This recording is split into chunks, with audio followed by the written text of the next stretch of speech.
తర్వాత శంకర్ దొరికిండు, శంకర్ గారు ఆదిలాబాద్ ఎమ్మెల్యే. అన్న ఇట్లా మా 11% రావాలి, ఏదో తక్కువ వస్తుందని చెప్పి అంటుండన్న, దాన్ని అడగండి, ఆన్సర్ ఏం చెప్తారో అడగండి అని నేను అనడం జరిగింది. ఆయన మాట్లాడే సమయానికి ఏదో ఆపేశాను. ఆయన బీసీల గురించే మాట్లాడండి. ఓకే, నేను అంటే దీని గురించి కూడా మాట్లాడాను. అంటే నేను మాది ఎమ్మెల్యేలతో మాట్లాడినా, అందరితో మాట్లాడిన తర్వాత ఇక నా అభిప్రాయం చెప్పాలంటే కరెక్ట్గా మాకు రావాల్సిన డిబేట్ నుంచి నాకు రావాల్సిన స్ట్రైట్గా రేవంత్ రెడ్డి గారు చూస్తున్నారు ఇప్పుడు డిబేట్ అనుకో, ఏం చెప్తావు చెప్పు సింపుల్గా ఒక 1 minute. ఓకే, సోదరుడు గౌరవ రేవంత్ రెడ్డి గారికి నేను విజ్ఞప్తి చేస్తున్నా ఈ డిబేట్ నుంచి, మీరు పుట్టిన జిల్లా 180% ఉండబడే మాదిగల జిల్లా మహబూబ్నగర్. మొన్న ఒక మీటింగ్ పోయి ఇది మన మాదిగల జిల్లా, మహబూబ్నగర్ జిల్లా, డప్పు కొట్టండి కొట్టండి కొట్టండి అన్నాడు. ఆయన అక్కడ డప్పు కొట్టండి అంటే నేను 1,00,000 డప్పులతో హైదరాబాద్ వద్దామంటే పర్మిషన్ ఇవ్వలే. మళ్ళీ ఆయన ఎందుకు ఇవ్వలేదో మన ఆయనకు తెలుసు. నేను అప్పీల్ చేస్తున్నా, ఇప్పుడు మీకు తెలుసు జనాభా నిష్పత్తి ప్రకారమే రిజర్వేషన్లు ఏర్పడ్డాయి.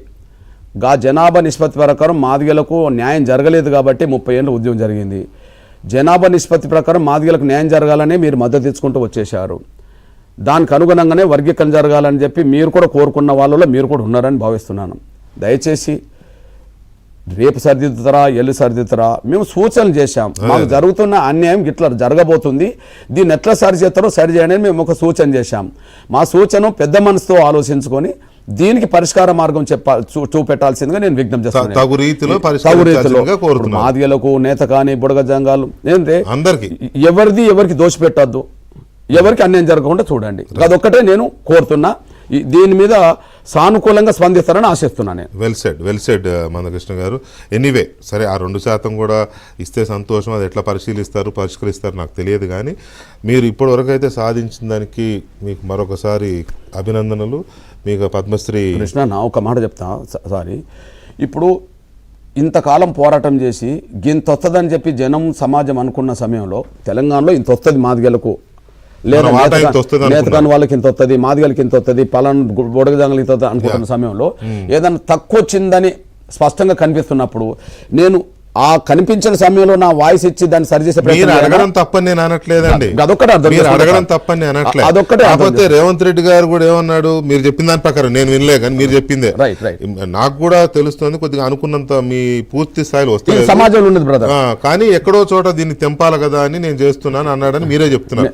కాబట్టి ప్రతిదానికి నేను తెగేదాకా నాకు కూడా లేదు, మీరు కాదు కానీ వారు అన్నారని చెప్తున్నారు కదా. ఆయన మనసులో కూడా మాకు జనాభా నిష్పత్తికి రాలేదని ఆయన మనసులో కూడా ఉంది అన్నాడని మీరు చెప్తున్నారు. కాబట్టి చోట దీన్ని పరిష్కరించాలనే తపనతో చేస్తున్నాను. నేను ఆయన సోదరుడిగా అప్పీల్ చేస్తున్నా, ఆయన సంబంధాలు ఉన్నాయి, ఒక సోదరుడిగా అప్పీల్ చేస్తున్నా. సోదరా రేవంత్ రెడ్డి గారు, దయచేసి అత్యంత పేదవర్గమైన మాదిగలు 30 ఏళ్ళుగా మీలాంటి వాళ్ళ అండదండలతో ఇంత దూరం నడుచుకుంటూ వచ్చాము, దీనికి న్యాయం చేయండి. అట్లనే అన్ని కులాలకు నేను కూడా మీ తరఫున నేను కూడా రిక్వెస్ట్ చేస్తున్న, అవకాశం ఉంటే మరొకసారి దాన్ని పరిశీలించి అదేమన్నా ఆ అసంతృప్తిని తొలగించే ప్రయత్నం చేయండి. అవసరమైతే మళ్ళీ ఒకసారి మాట్లాడతారా, ఎట్లా చేస్తారో రేవంత్ రెడ్డి గారు. మేము ఏదైనా దోషి పెట్టమంటే మమ్మల్ని ఏదైనా తప్పు పట్టాలి, మాది మాకు వస్తే చాలంటున్నాం అంతే. ఇన్నాళ్ళు అదే కదా పోరాటం, వాళ్ళేమో అడ్డుపడడం, మాది దోసుకుంటారా అని మీరేమో కావాలనడం, ఇదే కదా ఇష్యూ.